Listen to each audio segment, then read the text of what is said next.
J'ai acheté une Mercedes qui a 420 000 km, pleine de problèmes, alors que je suis au chômage. Mais bon, ça c'était il y a plus d'1 an, j'étais en CDI et elle avait pas de problème. Est-ce que je regrette mon choix aujourd'hui? Je regrette beaucoup. Je ne sais pas encore et ça dépendra de si j'arrive à réparer ce tas de merde. Moi c'est Guillaume, j'ai 26 ans et j'ai la fâcheuse tendance à acheter des voitures bien trop kilométrées pour mes compétences en mécanique. En fait c'est simple, depuis ma première voiture j'en ai acheté une nouvelle chaque année en tentant de revendre l'ancienne plus cher que ce que je l'avais acheté.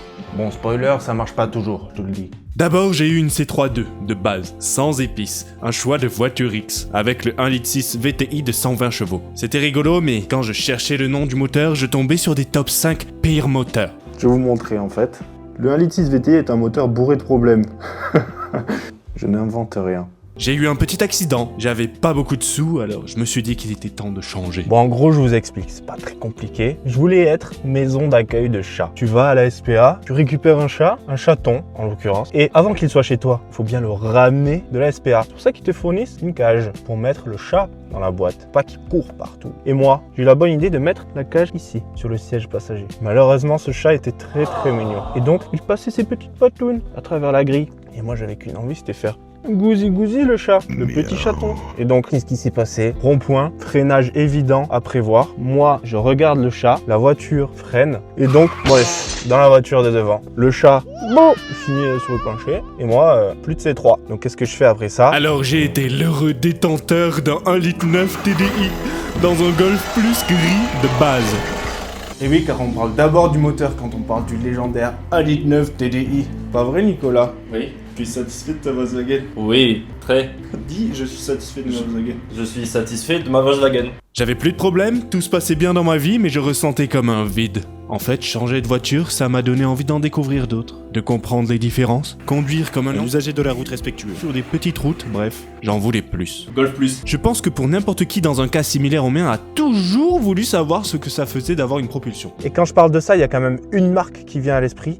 BMW. Alors j'ai foncé sur le bon coin, j'ai mis mes critères de recherche, c'est-à-dire chevaux fiscaux supérieurs à 9, diesel et maximum 3000 €. Puis un jour, une notification d'une E46 Touring à 1900 € est apparue. 3 jours plus tard, elle était garée chez moi sans CT. Alors il fallait refaire les lèvres-vitres et d'autres petits trucs, mais ça je me suis dit que j'allais bien pouvoir le faire tout seul quand même. En fait, je suis tombé amoureux du couple, de la gueule d'un break et du fait que cette caisse me coûtait rien en fait. Sauf si, bon, on évite de parler des trucs qui fâchent. Alors là, la situation actuelle, En vrai, attends. Je n'ai- En je vrai, n'ai je plus pense de que reste phare. avec mon téléphone parce que mes, t'en as pour mes une trucs minute. ne marchent plus là. Mon compteur ne marche plus, je n'ai plus de puissance. Mais oui, mais rentre, en fait, rentre. Je ne sais pas ce qui se Attends, passe. on va interrompre. Je suis foutu. Ensuite j'ai acheté une Miata NA avec mon coloc, mais chut, je réserve ça pour une autre fois. C'est elle là. On arrive en 2025, le 320D commence à me saouler sévère. Faire les bouchons avec est un enfer, je commence petit à petit à le détester. Alors je me dis qu'il est temps de changer pour plus. Golf Plus. Et quand je dis plus, Golf Plus. c'est plus de puissance, plus de pistons, plus de taille, plus de technologie. Plus de consommation. Bref, je finis par acheter ce magnifique véhicule de prestige. The engineers at Mercedes-Benz knew exactly what they set out to create, an estate that combines refinement, power, and everyday versatility. Objective achieved. Under the hood lies the renowned 3.0-liter V60M642 diesel engine, producing 224 horsepower and an impressive 540 newton-meters of torque, delivering smooth, effortless acceleration exactly when you need it.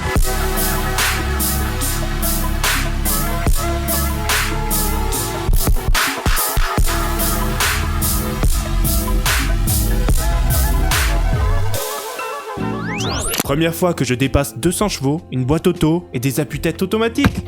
Je me sens comme un ministre élu depuis 40 ans. En fait, ce qu'il faut savoir, c'est que j'ai acheté ce véhicule pour 3 choses. Le V6 diesel, la taille du truc, et troisièmement, le badge Mercedes. Non, pas celui-là. Lui là-bas là, ça là. Le truc au bout du capot quoi.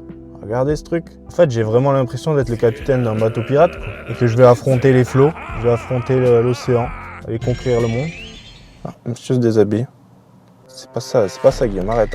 La fiche technique concrètement c'est un classe break de 224 chevaux et plus de 500 Nm avec l'OM 642 qui est si tu cherches sur internet C'est le 320 CDI de 224 chevaux. fiable, si entretenu, mais pas fiable, mais bien quand même. J'en sais rien en fait. Et puis de toute façon, 420 000 km, n'importe quelle voiture, n'importe quel moteur peut avoir n'importe quel problème. Donc bon, j'ai le goût du risque, j'ai enfoncé la pédale de droite, j'ai appelé la banque et voilà, classe 2006, V6 diesel à la maison. La classe. Après j'ai dû me garer en ville et je me suis remis en question. Je regrette en rien l'achat. J'ai pu partir avec ma meuf en road trip en Italie avec. On dormait dedans, j'avais plein de place, c'était juste génial. Donc rien que pour ça, j'ai envie de rendre à l'auto ce qu'elle nous a donné, ce qui nous donne un objectif. Tout réparer sur cette voiture pour qu'elle soit dans un état nickel. Bon après nickel, ça à définir hein. Genre si j'ai envie d'abandonner un truc, tant pis quoi. Le toit a des défauts, une boîte en fin de vie, des bips aléatoires, le GR bouché, donc je roule van débranché, ce qui limite la puissance. Donc je me retrouve avec un bateau de 5 mètres qui a rien dans le cul, mais qui consomme quand même. L'objectif des prochaines vidéos, c'est d'abord de faire respirer ce moteur qui ne demande que ça, puis de la mettre en bombe.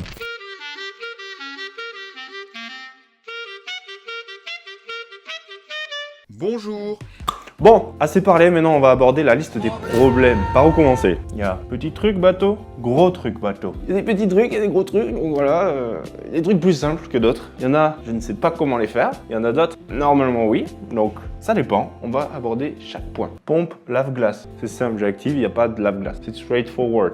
Vers un coffre. En fait, ouvrir mon coffre, il faut être un bodybuilder pro. Moteur plage arrière. C'est simple, en gros, normalement, sur ce véhicule-là, il y a un truc assez stylé. Il y a le cache-coffre, le cache-contenu du coffre à la plage arrière. Quand tu ouvres le coffre, normalement, il y a la plage comme ça là qui se lève. Tu as plus facilement accès aux choses qu'il y a dans le coffre. Je trouve ça très stylé, c'est automatique et tout, mais je l'ai jamais vu en fonctionnement. Petit bruit, porte insupportable. Pourquoi ?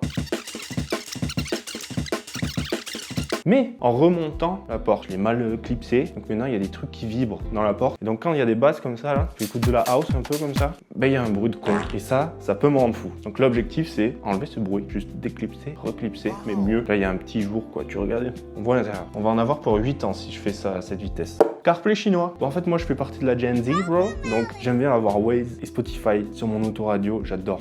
Rétro pété. Mon neveu, cet été, qui recule comme ça en parlant et il a enculé mon rétro. Donc maintenant il pend, c'est relou. Il faut juste réparer finalement. Dès que tu fermes la porte, le rétro tombe. Bref, c'est un fixe simple, mais faut le faire.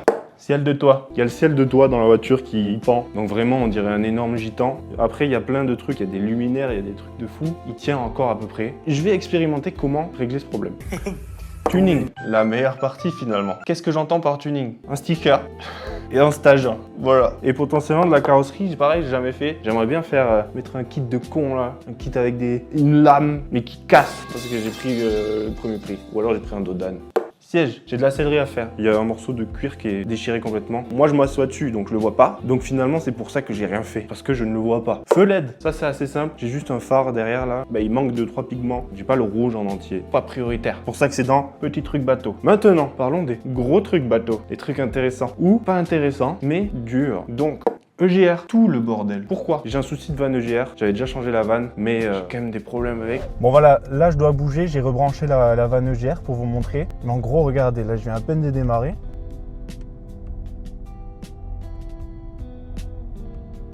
Ça c'est la vanne EGR.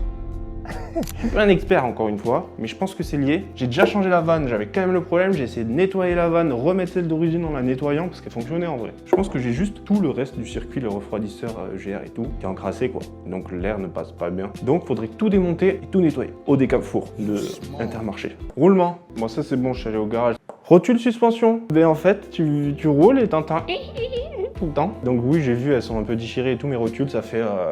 Là ça fait peut-être 10 mois. Ça commence à faire très longtemps maintenant que je laisse passer ça. Donc, il faut les changer. Je les ai, juste, j'ai procrastiné. Pourquoi? Parce que je n'arrive pas à enlever mes roues. Le mécanicien en carton. Je n'arrive pas à desserrer les goujons en fait. Les goujons sont trop serrés, rouillés, je sais pas. Le garagiste les a beaucoup trop serrés. Je pense qu'il a dû rester comme ça la péteuse. Je sais pas. Donc là, j'arrive juste pas à enlever mes roues. C'est con quand même, c'est vraiment la première étape. Même avec un bras de levier et tout. Non, j'arrive pas. Donc, problème à régler, desserrer des roues. Tuto assez simple normalement. Ça peut être rapide, ça peut faire le buzz. Je pense que ça, c'est potentiel de buzz énorme. Boîte. J'ai une boîte auto, elle est en fin de vie en fait. La voiture elle a 430 000 km maintenant. Des fois elle se met en mode dégradé, elle se bloque sur un rapport. Carrément elle se bloque en deux et c'est fini. Après tu dois aller avec la valise, effacer les codes défauts et prier pour que c'est bon. Ça m'est déjà arrivé en Blablacar à 400 km de chez moi alors que je voulais juste rentrer chez moi. En fait je l'ai mis dans gros truc bateau. mais j'ai rien prévu de faire. Donc j'utiliserai l'auto jusqu'à qu'elle meure. Le jour où la boîte meurt, je sais pas ce que je fais. Est-ce que on met une boîte manuelle? Est-ce que c'est possible? C'est un problème pour plus tard. Sonde lambda. À un moment, j'avais un code défaut sonde lambda, donc j'ai acheté une sonde lambda. Après, j'ai regardé comment la remplacer. Ça m'a saoulé, les gars. J'avais d'autres problèmes, j'avais le GR et tout, c'était pas prioritaire. Donc actuellement, la sonde lambda ne marche pas ou alors elle renvoie des mauvaises données. C'est normalement entre 0 et 1 volt ou 0 et 5. Mais moi, c'est bloqué à 7 volts. On continue tout le temps. Pas normal, c'est en dehors de la plage. Mais la voiture fonctionne, donc encore une fois, pour plus tard. De toute façon, j'ai effacé les codes défauts, il n'est pas revenu. Problème réglé. Vidange. Faut faire une vidange, pas plus que ça, quoi. Ça fait un moment là que j'ai la voiture. Fuite. Voilà pourquoi j'ai pas encore fait la vidange, parce qu'il y a une fuite. Donc là, actuellement, c'est un peu une vidange en continu finalement. Je remets de l'huile sort. Je remets de l'huile sort. Géo complète, je fais par le garage, on s'en fout. J'ai un pneu qui a explosé sur l'autoroute. Et c'était à cause d'une usure irrégulière du pneu, à cause d'un para qu'il fallait faire quoi. Et voilà, la liste des problèmes sur la voiture. Alors si t'es curieux de voir la suite, que t'as envie de voir comment ça va se passer et que t'es là pour le content, alors abonne-toi parce que ça arrive fort.